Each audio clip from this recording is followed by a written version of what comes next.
The most important thing investors have been waiting for is clarity from the government on crypto.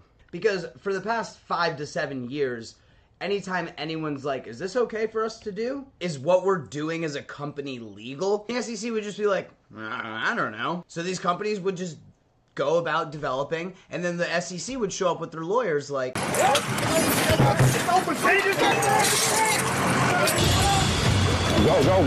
And don't worry, we're gonna talk about this spineless fucking weasel in a minute. There's a lot of people involved in this, but this is mostly his fault. A long time ago, he declared that anything besides Bitcoin is a security. Now, why does that matter? Because any security is governed by the SEC. The SEC has been an absolute nightmare to deal with as far as crypto regulation, and any legitimate company trying to utilize this technology is at a serious disadvantage. This means new innovation, dead. Prices are being suppressed, and the people building all these applications, they're leaving the United States. And for years, there's been this one little shred of hope that everything's going to be okay. This was going to absolutely send the markets and bring mass adoption to this technology.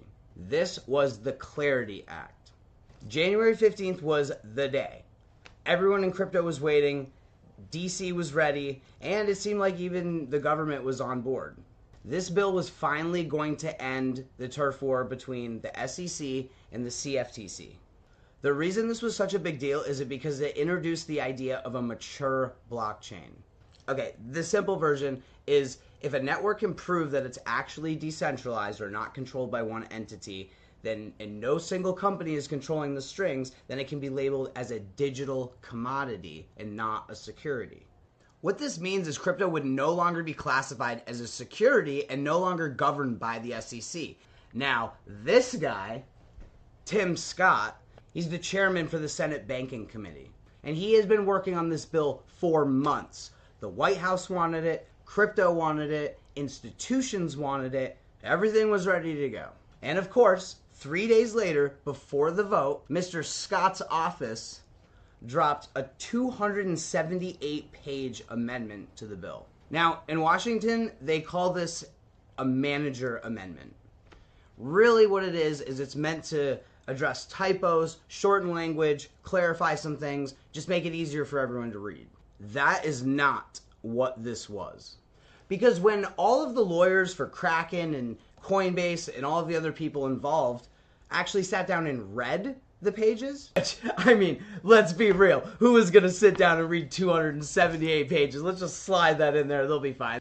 Yeah, I don't know, man. There's a lot. The things that they snuck into this bill would have absolutely destroyed crypto, and I cannot believe some of the stuff that was in here.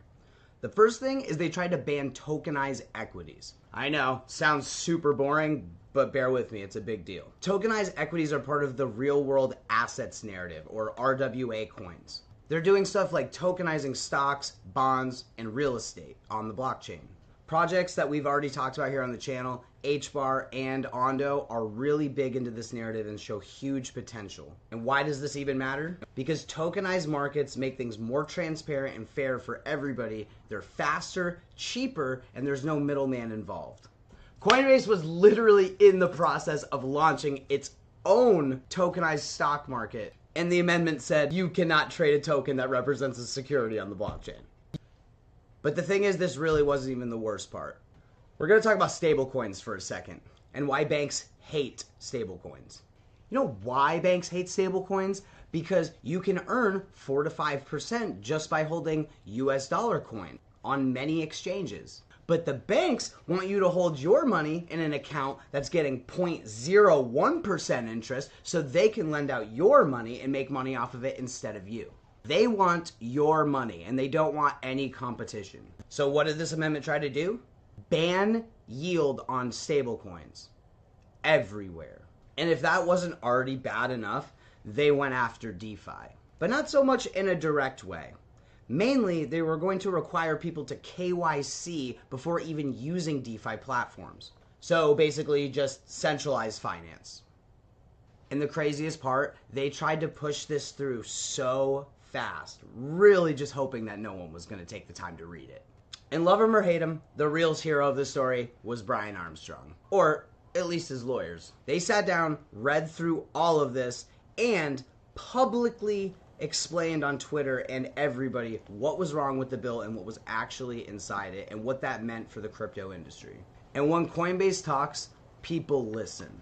Coinbase has been one of the biggest companies involved with crypto since the beginning and have spent billions of dollars on their business model. And at the end of the day, nobody is going to vote for a bill that the biggest company in crypto says is a bad idea. Now, here's where things got kind of interesting. Kraken and Ripple's CEO both kind of wanted to see if they could salvage the bill. Brad Garlinghouse said, "Clarity is better than chaos." And to be honest, it's kind of understandable. I mean, Ripple is done with the lawsuits. They have been being sued this entire time over and over again. They've endlessly dealt with the SEC. So you can't really blame them for trying to get something out of this. And Kraken argued that this is going to send innovators and developers outside the United States and said that it would only prolong the uncertainty in America because some regulation is better than endless lawsuits. But here's the big problem. Nobody is going to vote for something that the biggest company in all of crypto says is bad for crypto itself, publicly. Especially when it's just giving the banks exactly what they've wanted this entire time. And while all of this is happening, Elizabeth fucking Warren sends a letter to the SEC saying that it needs to protect Americans from crypto predation. This is the same woman who lied about being Native American so she could get into the job she was applying for. I am sorry for harm I have caused. I have listened and I have learned a lot. And I am grateful for the many conversations that we've had together. It is a great honor to be able to partner with Indian country. And that's what I've tried to do as a senator. And that's what I promise I will do as President of the United States of America. She also wants to run for president. We don't get political on this channel, but there is a lot of reasons that crypto people do not like Elizabeth Warren. And of course she had to stick her 2 cents into this. The timeline that we're living in right now, guys. The bill has been postponed to January 27th. There was no clarity. There was no insane moon price action that everyone's been waiting for. Just another delay. So what happens next? What does this actually mean? Honestly, we're kind of back to where we've been for the past 4 years. We have no regulatory pump. We have no real clear framework. But we do have one thing. Big institutions are still buying and building the infrastructure for this new era of finance. BlackRock, Vanguard, Fidelity, all still buying and getting their investors to buy as well. But this is a big deal, guys, because in the rush for clarity that everybody wanted, we almost got a bill passed that would have absolutely crippled the crypto industry.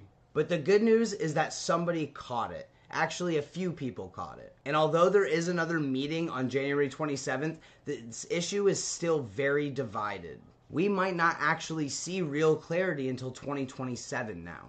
And honestly, this might be okay. Crypto was born out of this idea of separating from the banking industry as this wild west of finance. Decentralized, fair, and anonymous. And for the time being, it might be for the best that it stays that way until we can have real laws that are fair for everyone and not just the bank. And, you know, all the people that ruined the financial system. Because if they get their way again, this space loses what made it special in the first place. And the good news is, this market is mature enough now where it was finally able to fight back and say no. We'll keep you guys updated when we hear more about what's going on the 27th, as well as any future updates. If you guys learned anything, please give us a like, leave a hate comment, and we will see you for the next video. If you want to learn more about some of the projects we talked about in this video, hop in the Discord. There's thousands of absolute degenerates that are probably going to rage about this just like I did. And we're into some really exciting projects, and we try to focus on the best of the best. So if you guys are looking for a community to hang out with, win some prizes maybe, hop in the Discord. Link will be in the description. That's all I have for you guys today.